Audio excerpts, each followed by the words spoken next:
Hey folks, this is Mickey G. I know you've all heard that old saying, if I only knew then what I know now. And Rodney and I talk about if we could go back in life, maybe we'd change a few things. But we all know there's no do-overs in life. So you live and learn. We hope y'all enjoyed this edition of Old Fools Talking Old School. I've learned, and now I try to, it's just the way I am now. I ain't let nothing bother me. I'm like, hey, I done worked hard all my life now. I'm enjoying my life now, and I always enjoyed it just being able to be here. But you get so caught up in the hustle and bustle, trying to get your hustle on, you don't Right. sit back and smell the roses, as they say. And I'm smelling the roses now, and I'm kind of enjoying it. So that tempers me now, man. 'Cause the stuff I would blow up about before, now I just shit. I'll be home in my recliner here after a while. What the hell am I worried about that for? Just go on. As long as Yeah. you don't mess with me, we good.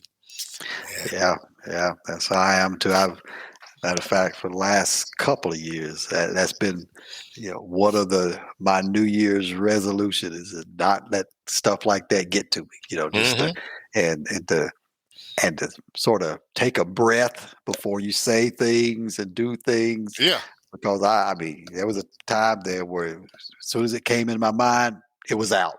No Yes. matter what Yes. it was or how bad it was, how cruel it was. Yep. And I said, you got to stop doing that. I said, I know you said what you were feeling at that second, but take that other second and settle down before you say things or whatever. I've been last few years, that's been part of that resolution. I've been trying to get just like you. Just try to, you know, your life is short.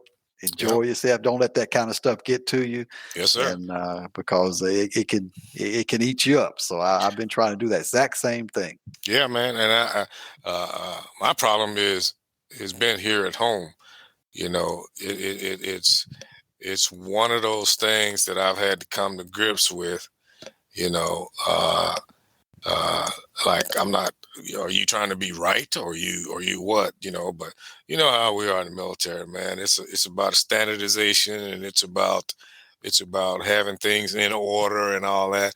And I've been a fish out of water with stuff being out of order. Now Hmm. that I'm at home, I mean, I see stuff, and I still had that tendency to speak it, but then I always regret it later. Why did I say that? Even if I'm thinking, why do I say that? Because just Hmm. just little things like if somebody does something, well, there ain't nobody but me and her here, but she does on the stove top and this stuff on there, and I'm like, I know you saw this when you were doing it, but I'm like, okay, you're gonna have to get up out of that, especially when you used to being in a position like, hey, get that cleaned up. Now it's different when you're at home. And like I said, once you're at home, things are different. You got to start thinking different on that stuff.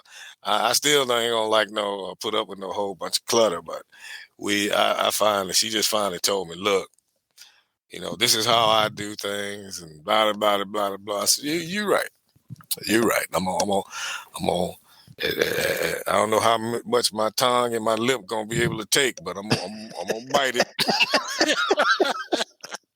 I'm gonna bite it and leave you alone, And because I'm the type of person, I do as I go along. If I'm cooking something in the kitchen, which is rare, but I'm washing dishes along. When I sit down, I'm done. Hmm. But Hmm. everybody don't do that. 'Cause her thing is, what she likes to do is she does it and do all of that, and then she'll go sit down for a while. Then she'll come back and clean it up. And I'm like, yeah, but that's potato. She does potato, I do patata. So I'll leave it alone. I walk away. And one of the things that was bothering me though is because I would always go back behind it and clean it up. Get it out. After a while, you get tired of that, man. So now I'm just like, that's the least of things I need to worry about. You know, we we we made a pact a long time ago about this was our sanctuary. All the shit that goes on out there in the world, when we come home, leave it out there. When we come in here, this is our sanctuary. Yeah. And That's what I try to live by. I said it earlier, but I'm trying to live by it now. You know, and I can't blame nobody but myself. It's your fault that you see stuff out of order and then you take care of it. Well, you can't blame the other person because that's your idiosyncrasy to take care of it. So Yeah, I'm I'm the going. same way. I'm the same way. And being married, it almost sounds like you and Rosalind. Mary's one of those kind that, like I say, she's cluttery. Don't Mhm. bother. You know, Eh, I'm not. I'm just the opposite. I always like things to be neat and orderly and in place and things like that. And Yep. and we sort of made that same pact years ago. Because the thing that used to always frustrate about me about her was something would click in her mind. You know, 2 o'clock in the morning, Sunday morning, and she would clean up and everything would be spick and span. Hmm. And I'm thinking, okay, now you got everything orderly, neat, everything. All you got to do is just sort of maintain that now. That's all. But, you know, 4 days later, it's back to where it was. Yeah. And I'm like, why do you do that? All you had to do was just move this here, or not put that in the floor, or not put that there, and you're back to where you were. Why do you let it get back to that point again, to where you got to have that click, to clean everything? I just never understood that part. When you got everything really nice and neat, what's so hard about keeping that way? But It's that was easier to keep it that way than that's what I would yeah. always say. It's so much easier to keep it Hey, I once you feel get your it to that pain. point. I But f- she's like, that's just me. And just like, you and Rosalind, I learned a long time ago that was just certain. You will run yourself crazy yeah. trying to understand, Yeah. and she, her thing to me has always been, well, Mickey, not everybody's like you. You know, Oh God, you like please. things nice and neat. You like things taken care of now. Not everybody is like you. Boy, they read the same script. Yep, I that's done what that. heard that so many times. I'm like, man, I'm like, to me, it makes so much sense. Me I too. can't fathom that nobody else can't see that. But yeah, man, I was like, okay, like I said, I'm still a work in process. I still have my time, but now I walk away. I ain't finna say nothing. I said the house should always, and it's really sad. I'm still all these years out of the military. I said the house should be an inspection ready at all times. Right. Yeah. Yeah. Oh, such and such coming over. We ain't got to rush and clean up. Yeah, the house is. I want the house clean for me. Shit, Yep. I don't care about nobody else coming over. I mean, they're welcome to come over, but I want my shit to be clean for me. I ain't want to sit up in no whole bunch of clutter. Yeah, So, yeah, that's the way I am too. mm, And especially, back in our bedroom and thing. And her answer was always, "Ain't nobody back in my bedroom with me and you. Ain't nobody else going. You got yeah, people coming over. They ain't coming back here. No way." I said, "Well, yeah, you never know." I said, "There may be that's somebody right. coming over that hadn't been over before, or has somebody with them. I want to see your house. They Hmm. want to get a tour, kind of thing." I said, "Then what you gonna do? Yeah. You ain't gonna bring them back. I'll bring them back here. It don't bother me. It don't bother me." I'm like, okay.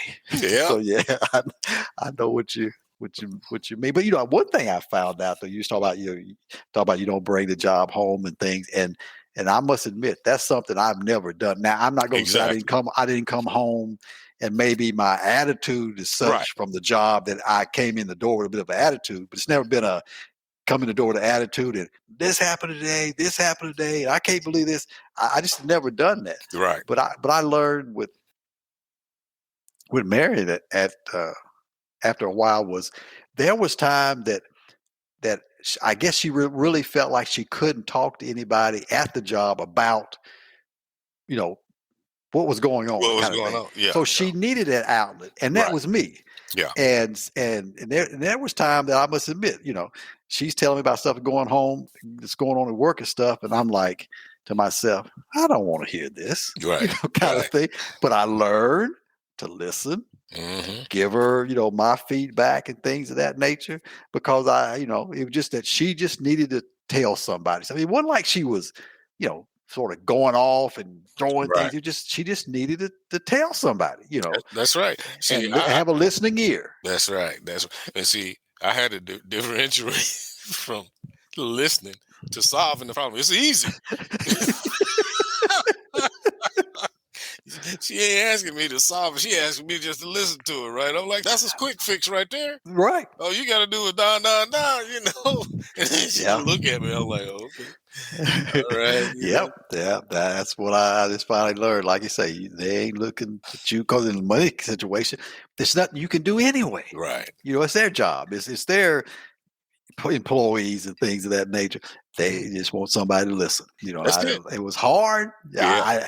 I didn't learn that till many years in our Many years. marriage. You better know it. That all you got to do is just listen. They just want some time for you to listen. And Mhm. I look at it too as I've learned these things in life is that sort of they care about you enough is that they want you to be the one Right. to listen to them, not anybody else, not another person at work, not another friend. They want you to be that person to That's it. listen to them. For the longest time, I didn't realize it till we had a few conversations down the line. Her and my kids, uh, uh, they didn't know what I did. My sons were talking one time, yeah, da da da da da, and they asked, "What did your dad do?" And I said, "He's in the Air Force." They said, "Well, what does he do in the Air Force?" He's in the Air Force. Yeah, they didn't know. They didn't know what I did, you know. And Rosin too. We had to sit down actually, and then when we found out, we had something in common, you know, because her job tied into managing accounts that her the company she worked for they was feed the children, but they would Right.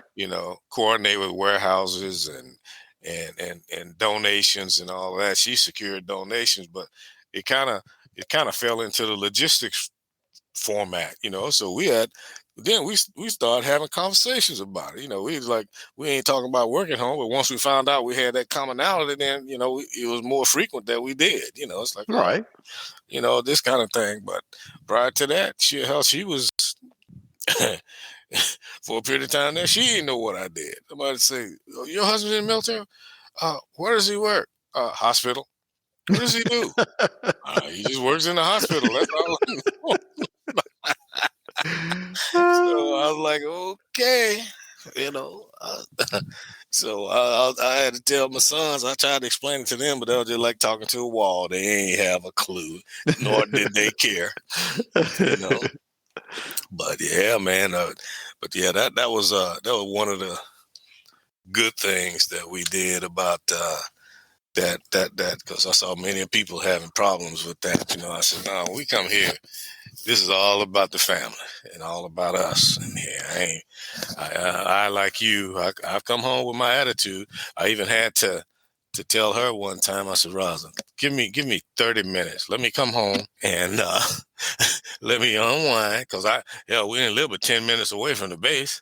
Right. I said, let me come in and unwind, and then because I understood before she was working, she was here with 2 kids all day. She ready for some adult conversation. Right. Right. And Right. so I'm like, man, give me 30 minutes. Okay, no problem. I'll leave you alone and come in. So then I started coming in, and I come into the bedroom. I take off my uniform. I get home. Then and Lynn is he about 4 or 5 years old. He meets me at the garage door. Hey, Dad. I'm like, I still could be pissed off at something at work, but I read something a long time ago. It's like your kids are special to you. You should make it like that's the best thing that happened to you today when you greet them when they see you, Mm-hmm. because and so I always try to do that. I'm like, hey, son, how you doing? Blah blah blah blah. And it got to the point where, and this one I had to unsubscribe from Playboy. I used to subscribe to Playboy, so Rosin would get it out of the mail, and she just go back there and she throw it in the middle of our bed. Well, of course, when she's there with the kids, they ain't back there. Well, my son started knowing exactly about the time I was going to come home. So he'd go back there in the room and wait for me because them 30 minutes went out the window. I finally had to realize that's just going to be your burden, son. Uh, I'd come back there. She wouldn't bother me, but he would. Hey, All Dad. right. Hey, Dad. hey, Dad. Hey, Dad. I was like, oh, okay, son. I had to give up the 30 minutes. Anyway, but that particular day, she threw it back there in the middle of the bed. And his little grown butt, he took the little paper bag covering they used to have it in. Used to, the top and the bottom was out, but they had the paper bag covering it. So Right, right. he done opened it up. He looking. I walk into the bedroom. So I knew he was in there because he started waiting for me every day. He had his little legs crossed, laying up in the bed with the magazine open. And I said, "What are you doing?" He said, Dad, I'm just looking at the pictures." I'm like, "Yeah, that's what." I said, "Give me that magazine." Man, I canceled the subscription, bro. I was like, "Oh Lord, I'm just looking at the pictures." I'm like, "Yeah, that's what I'm afraid of." so, Oh so man. I canceled that subscription right there, and so I had to give up the 30 minutes. I was like, "You better get your mind right before you get in the house, cause daddy duty and husband duty is on." Yeah, You know, yeah, right. so Yeah. That's all part of life, yeah, it and is. growing up. And especially when, you incorporate your life, like I say, if you're a single guy living on your own, you come in and have a bad day, nobody knows but you. Yeah, But when you got a wife or a husband and kids and things of that nature, it impacts more than just you, yes, sir. and you It ain't you have just to about you. it just ain't just about you no more. Yeah, And trying to get that balance between, your time and their time, and like you say, coming in with the right sort of attitude, and realize, especially with kids, that they don't know no different. They don't right. know that you've been out and you had a rough day that day or Yep. whatever, and trying to turn that switch on or off as soon as you walk through the door. Sometimes it can be tough. It It can be is. hard to do. Yes, sir. And I had to learn that over the years. If you got to be able to, when you walk through the door, to sort of shut all that other stuff out and realize you're in a whole different environment of people that's going to be with you for the rest of your life. Those folks in Mm-hmm. that job, they Mm-hmm. could be gone tomorrow. Yep. Exactly right. So my safety net was, if it was really one of them days and I needed some time, I'd come in and get right in the shower. Mhm. And then he right there, Dad. I said, "Give me a few minutes, son. I'll be out the shower in a minute." I just stand in there and get all wet and just say a few MFs and SOBs and and all that, and then come on out. Then got to put that, "Hey, son, how you doing? I missed you today." Put that on. So yeah, man, it takes some getting used to, and you look at it, you know, the longer you live, the more you look back at it. It's like, 'cause they innocent in that, and including their mom. She ain't got nothing to do with that mess that went on up there. Right, And right. so I had to say, "Okay, put your big boy drawers on. This is what you signed up for. Suck it up and go on with it. And being a little boy, when I was a little boy, all you want to do is spend time with your dad. You've been there all day with your mama. Right. You want to spend time with dad. So I had to put that face on, boy. Put that face on. So I was so glad she came up to me. She said, "We don't get to spend no time together, until we get ready to go to bed or whatnot." So she said, we're going to institute a bedtime for the boys. I'm like, cool. Cool. we, we, we started getting them to bedtime, and then it was like, you could breathe a little bit and chill and have an adult conversation, but that's all a good part of it. Yeah, yeah, yeah, and that's the way it is with my grandson now. I mean, every other word out of his mouth is "Papa." Hmm. Papa, yeah, Papa. That Papa, you want to play basketball? He almost 7 years old now. He has an endless motor. Right, right. Papa's motor is about 3/4 spent. Papa, let's play some basketball. Papa, let's do that. Papa, Papa, Papa, and he'll come in and he'll say, "Papa, you want to play?" And he says it so so innocently that it's Yep. almost, how can you say no? Right. Papa, you want to play? Because like I said, he don't have other kids to play with at home. Yeah. He doesn't Yeah. have cousins right next door like I did growing up and stuff like that. So you say, okay, where you want to play? So we'll go play something and things like that. But I didn't have that with the girls. I mean, they had each other to play with for one Right. thing, because they Right. were twins, and being girls, we played around a little bit, but they were playing with their dolls and that kind of thing, and was Mhm. married and stuff. So I really didn't have that when they were small. But now it's like, yeah, this is the part that I missed when the girls were small. The only thing, I was a whole lot younger back Right. when the girls Exactly. were small than I am now. But I'll get in there and I'll play with him and stuff. But it's just like anything else. You don't realize how much you cherish those times until later in life when they're grown and off on their own or whatever. And when they're gone, Or when they're gone. Yeah. yeah, because I still have this thing about the whole time. When you're going through it, it seems like it's just a monumental task. It's really not, but you feel like that Right. of Right. where you are and all that. I talked to this little young brother one day in the store, and his little boy, cute little old boy, he was like, "Hey, Dad." Everything was, "Hey, Dad. Hey, Dad." So Hmm. before I realized it, I was kind of like following him around in the store because it was bringing back so many memories. So much so the dude said, "Hey, how you doing, sir?" And this and that. And I said, "Oh, I'm doing good, man." I said, "Hey, I'm not following you, bro." I said, "I'm just marveling at your son." And he was a young dude and was probably better at it than I was when I was his age.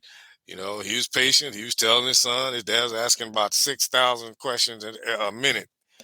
He'd answer. And so when he said, "Hey, sir, how you doing?" I said, "Oh, I'm good, man. How you doing?" We chatted a little bit. So he turned around and he walked away. "Hey, Dad, you know him?" Hey. So I told him, I said, "Man, I'm gonna tell you something." I said, "Cherish those."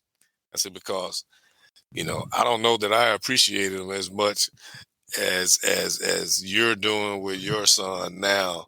I said, because before you know it, they're gonna be looking down the top of your head, and you're Hmm. gonna wish you could hear "Hey, Dad" one more Right. time. Right. I said, enjoy it, man. And he said, "Oh yes, sir, I'm trying to." He said, "It get to be a bit much sometimes." Oh yeah, I understand. I believe me, I understand, but that just to have that, "Hey, Dad," I think that's another reason why the stuff we go through when we're learning, that grandkids are appreciated so much. Everybody I know that's got grandkids, man, it's a wonderful thing.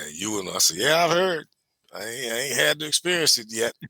but but that's what I heard. But you get that second chance to appreciate the things that you probably didn't beforehand.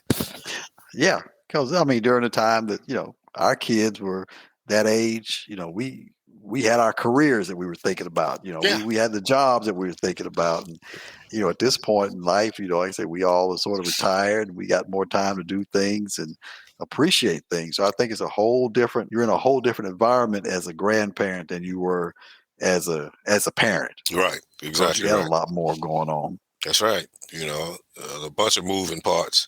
Yeah, So. yeah, yeah. I know there was a Marion's cousin. Matter of fact, he passed away a couple of years ago. That was, I mean, they grew up in this part of this little town right outside of Mobile called Pritchett, Hmm. Alabama.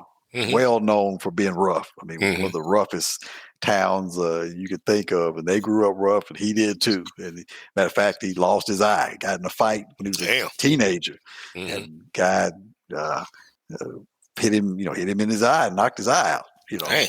And and we went down there. I guess we hadn't been down there for a couple of years, and he was there with his wife and their kids. And I don't know that I've ever seen anybody so patient with small kids than him, that I would have never thought he would have been that way.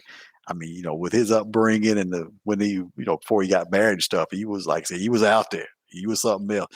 But he was so patient with those kids. I mean, they were coming up to him and asking him, like you say, "Daddy, daddy, daddy, daddy, daddy," and he was just right there with. He would get down on his knees to be at their level and everything. Hmm. And I said, man, if I could ever be that patient with Right. kids, period. Right. I said, I don't know how he did it. I just sat there and just sort of looked at and listened to him as he was, interacting with his kids. And I'm like, I would never have thought he would be that type of Mhm. father from his upbringing. And I said, I just don't know how he could be.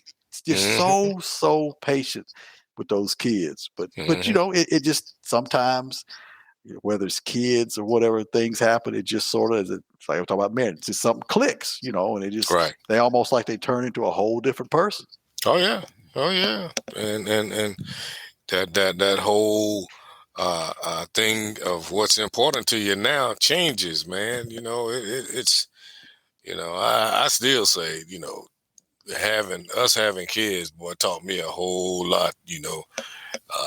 Like I used to tell Rosin when we were dating, I was like, she's like, you don't ever tell me you love me. I said, those are two of the most cheap, three of the most cheap words out there.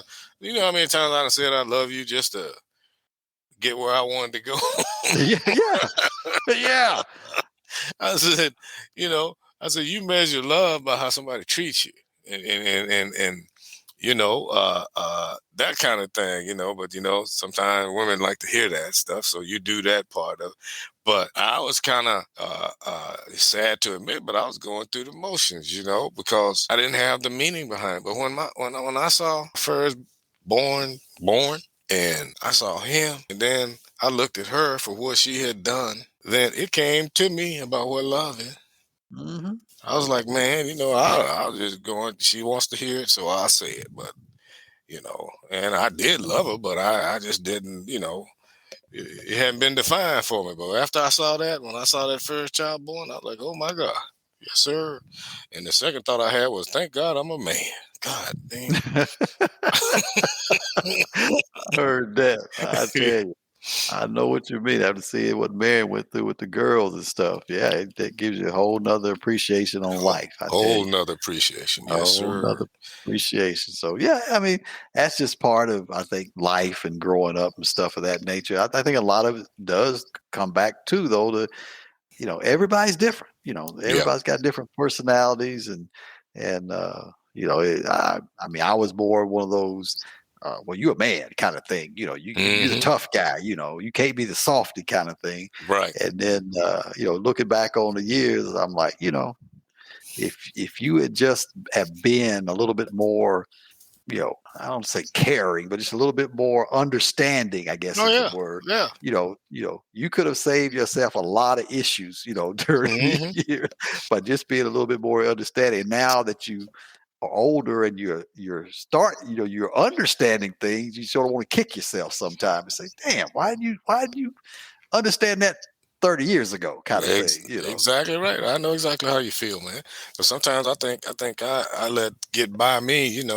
I was always there for my kids, and I was always looking out for their best interest. But I didn't have that feeling into it. You know what I mean? Hmm. It's like I wanted them to be.